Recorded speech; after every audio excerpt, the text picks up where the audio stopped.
Bonsoir tout le monde. Aujourd'hui, je vais parler de la fidélité parce que c'est une notion et valeur qui se perd énormément, je trouve, à notre époque. Et je vais expliquer pourquoi.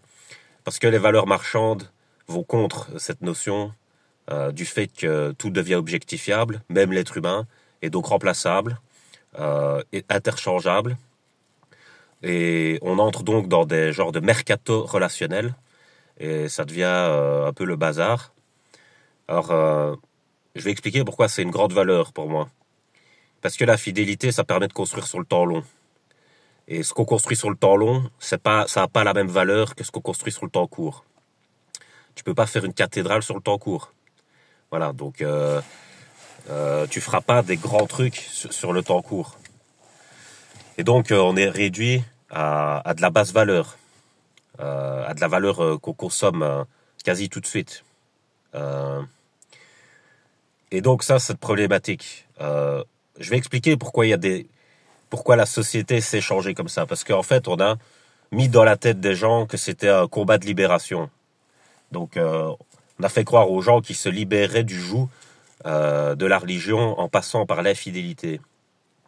En fait, la fidélité, c'est une notion qui est à part de la religion. La religion s'en est servie pour créer une emprise, mais c'est pas parce que tu as des gens mal intentionnés qui utilisent des notions comme ils ne devraient pas, que les notions en elles-mêmes, elles sont pas bonnes. Par exemple, avant, il y avait des mariages forcés, des bazars ainsi, parce que dans le traditionnalisme, il fallait que tu fasses bon œil à la famille, que tu fasses pas honte, parce que la famille était soumise à l'église. Et que, voilà, il fallait se marier parce que c'était dans la religion.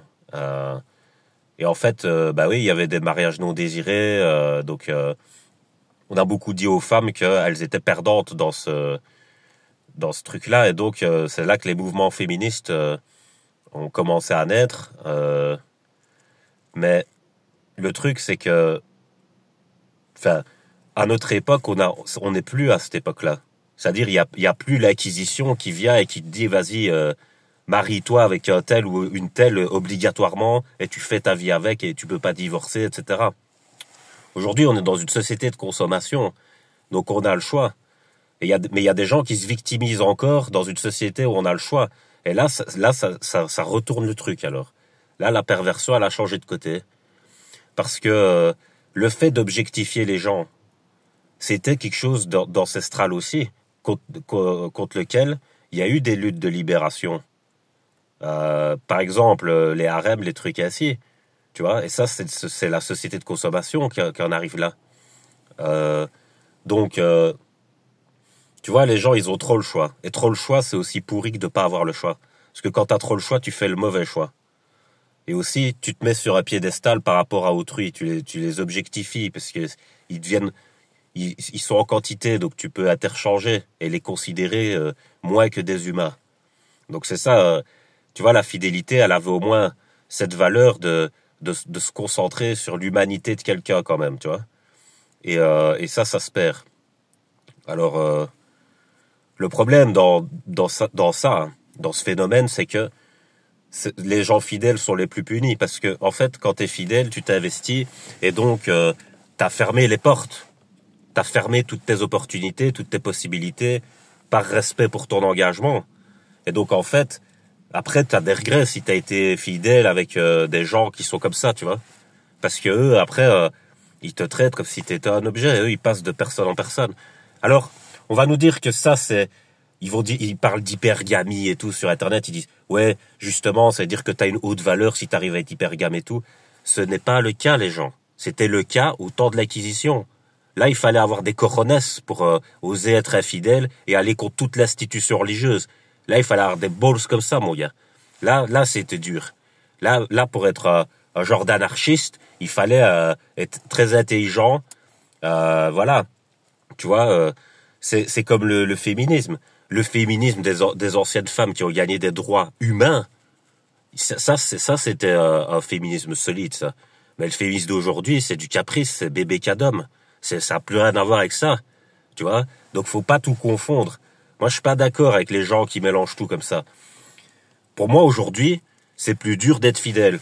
Pourquoi? Parce que tu prends plus de risques. Les gens, ils se barrent pour rien maintenant. Donc, tu es là, Toi, t'investis, et puis l'autre, d'un coup, il se barre, il t'arrache en partant, tu vois. Et puis, il s'en fout, lui, puisqu'il a full option. Tu vois, moi, ce serait pareil si je parle à 10 filles, à un moment donné, je me dispute avec une, et j'ai les autres options, ben, je lui dis, c'est bon, tu vois. Voilà, au revoir, et j'en ai encore 9, je m'en fous, tu vois ce que je veux dire. Donc, c'est ça, c'est trop facile, tu vois. Et je dirais justement qu'aujourd'hui, avec les réseaux, surtout les réseaux pornographiques et tout ça, les femmes sont avantagées au niveau de l'hypergamie. Donc c'est encore moins méritant. Ça veut dire déjà un homme hypergame, c'est un homme de basse valeur à notre époque. Ça veut dire il se tape tout le monde et il n'a pas le courage de créer sur du long terme. Mais en plus de ça, t'as pire, c'est les filles hypergames. Elles sont encore pires que ces mecs-là. Donc moi je pense qu'il faut revenir à des valeurs plus de fidélité. Et donc, ça demande un petit peu plus de courage à l'époque où on est. Mais moi, je pense que ça en vaut la peine parce que le résultat, il sera là. Les gens qui font n'importe quoi comme ça, là, ils avancent pas. Je vous dis, ils ont 5 ans d'âge mental, ils auront 5 ans toute leur vie. Même si certains deviennent riches, tu vois.